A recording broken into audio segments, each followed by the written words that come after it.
I dare commit to ink, they unknown words to follow. I wanted to take a minute to talk about some of the poetry that was written and beautifully put to music by Dr. Class. And it was a lovely surprise for me. Dr. Class and I have been colleagues a long time, and he knew that I liked to write. And we'd talked about some other projects before, but he said, send me some of your stuff. And I did. I sent him a few poems, and for my birthday, he put them all to music. Very beautiful. It was a overwhelming, probably one of the most beautiful gifts I've gotten for my birthday. So I wanted to talk about written in pencil, first of all. The project is called From Last Year because at the time that I sent the poems, I had written them the year before, which would have been 2019, actually. And written in pencil, it kind of speaks to any artist who has taken that leap of either putting something to written word, or if they're singing, or if they're playing an instrument, or if you're a painter. It's that commitment to actually trusting yourself and trusting the art, trusting the process. Written in pencil goes back. I actually have references to that same idea in earlier works, but it's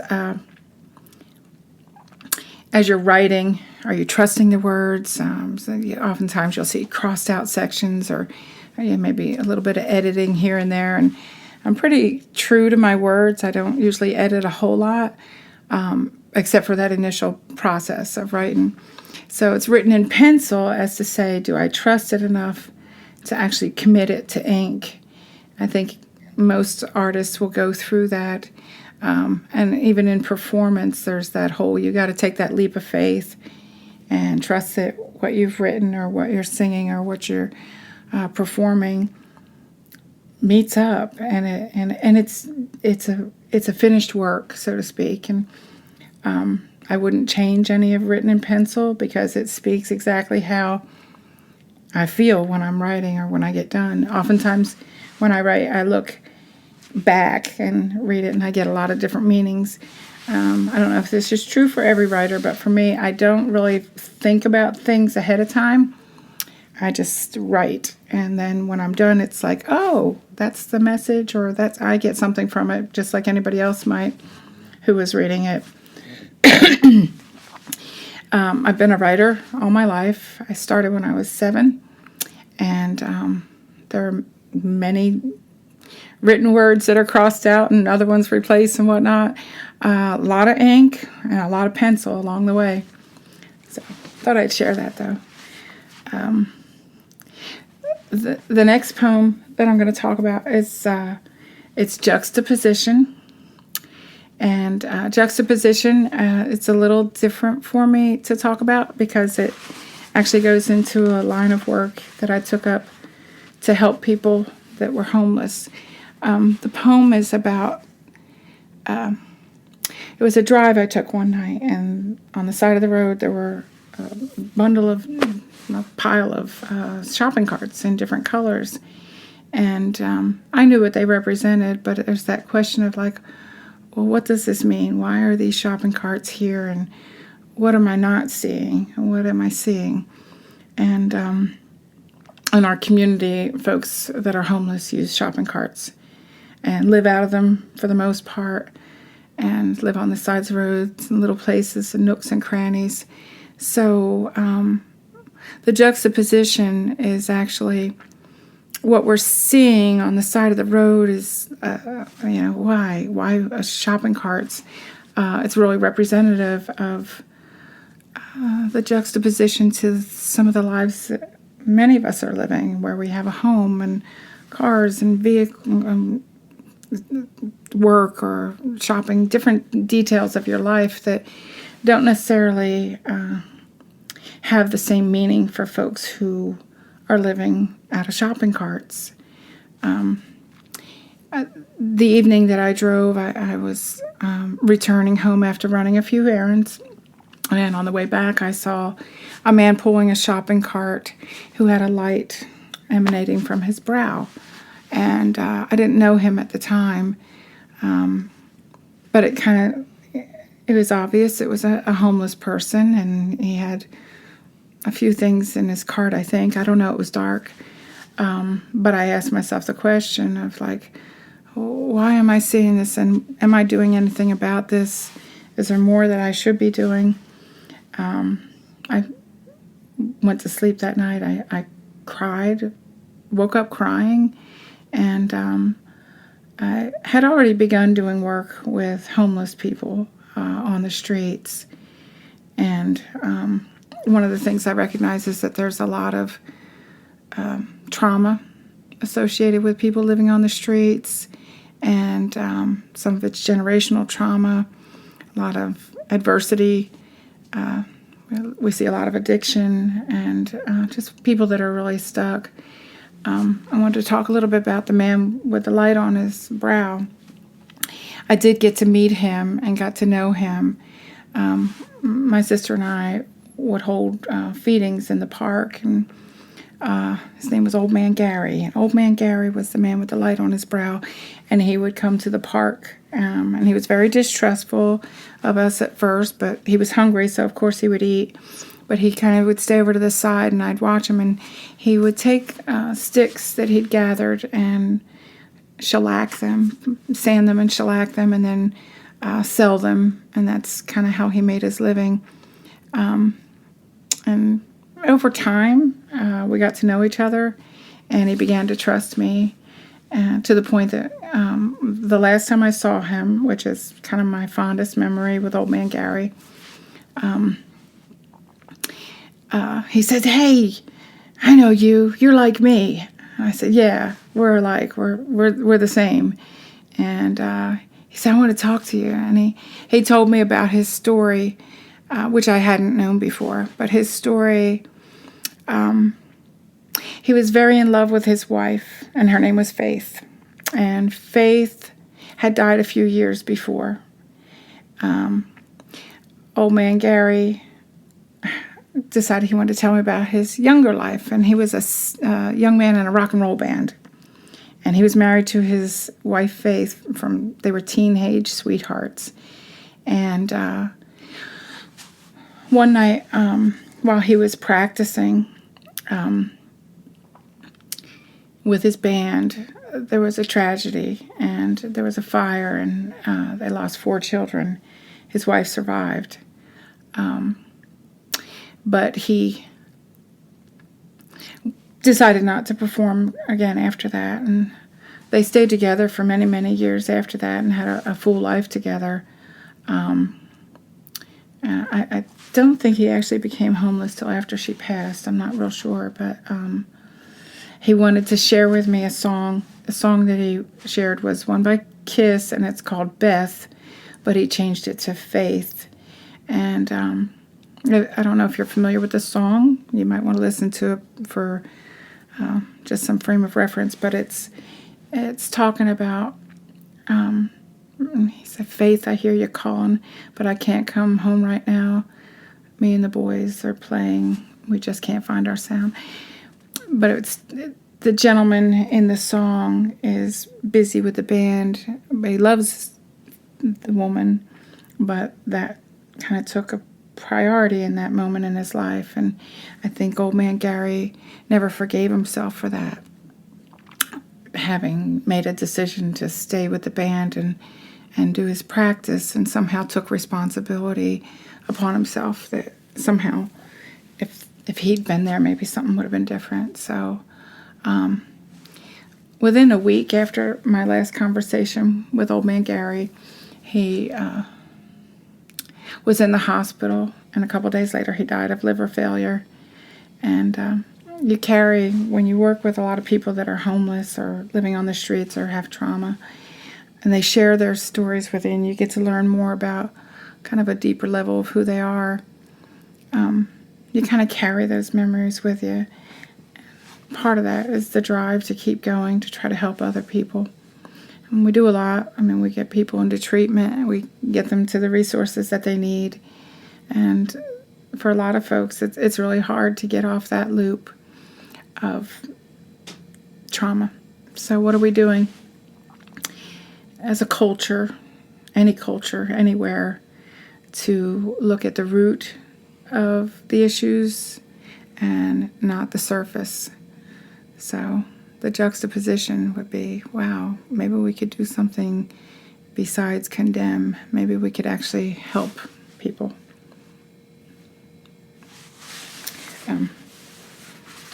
The next poem I'm going to talk about is Dandelion Muse. Now, Dandelion Muse, I smile when I talk about it because it was a period in my life. I wrote it at this period in my life, but it was a reflection of a different period in my life when I was a young woman, and I was the subject of a photo essay. And so there's this photo album with lots of pictures of me and looking very beautiful, and some are funny, some are, they're just a mix of things that I feel very blessed that I got to take part in that. The poem is called Dandelion Muse. In reality, I actually had a daisy in my hair in one of the pictures, but I really am more like a dandelion. There's something about just looking at a dandelion. A lot of people call it a weed and don't give it as much favor as a flower. But if you actually look at a dandelion and study a dandelion, it's beautiful. It's yellow. It's vibrant. It's got this leafy green that's kind of has a huge presence everywhere you go.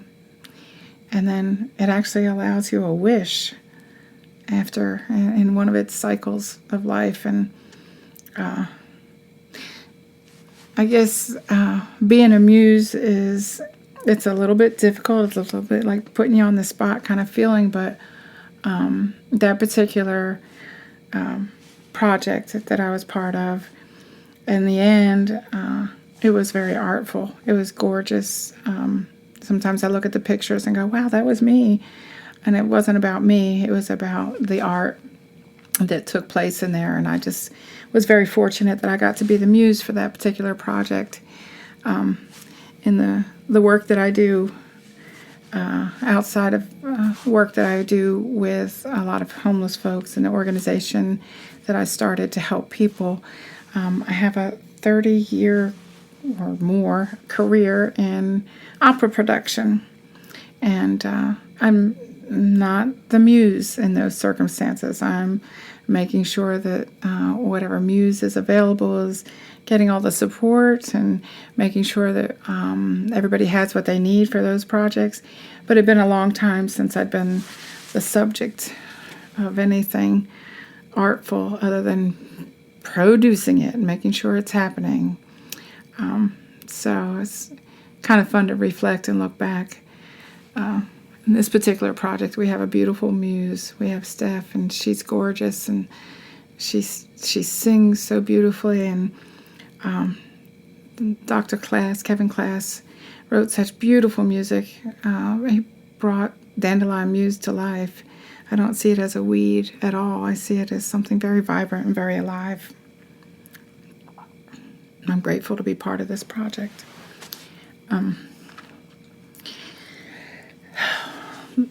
The last poem I'm going to talk about, it's in the series, is called Bravery.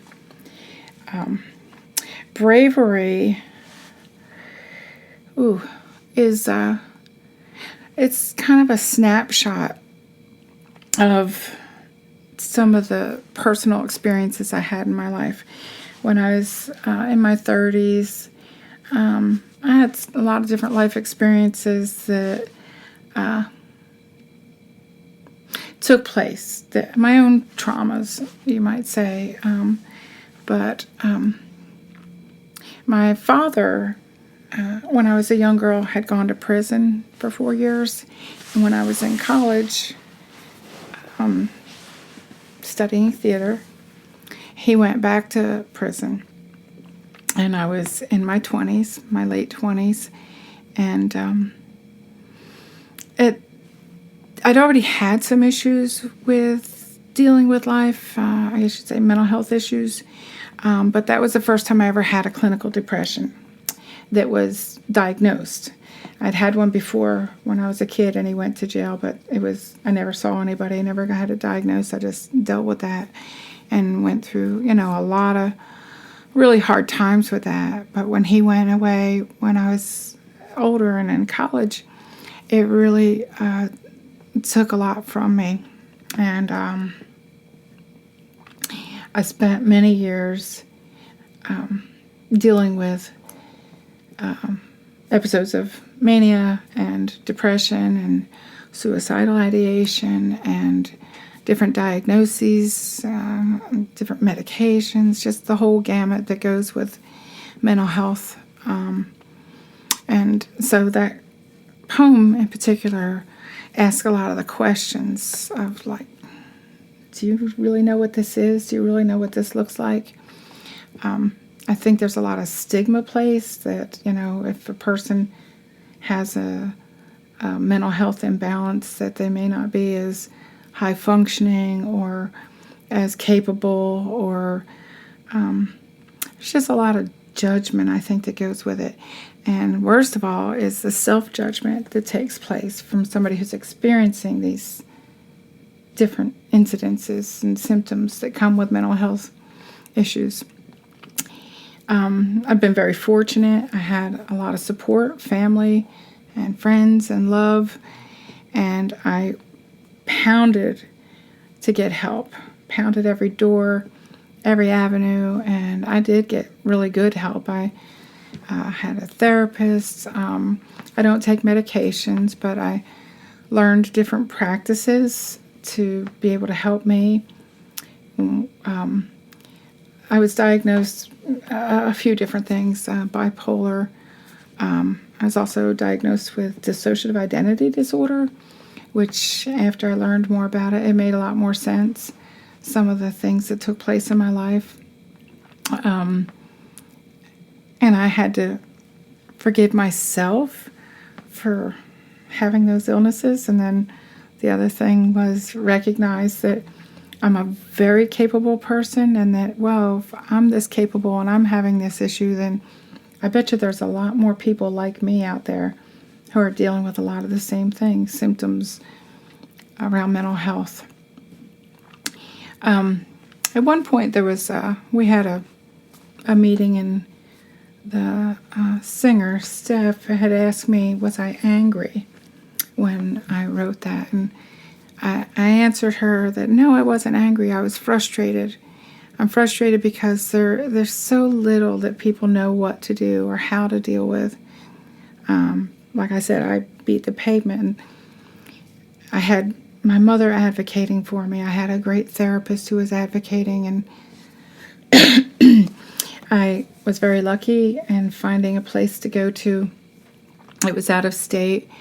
I finally got insurance that would cover it, and I went to learn a lot more about symptoms management and what that model looked like for me. And so I do meditation and recognize just some of the different things that can trigger.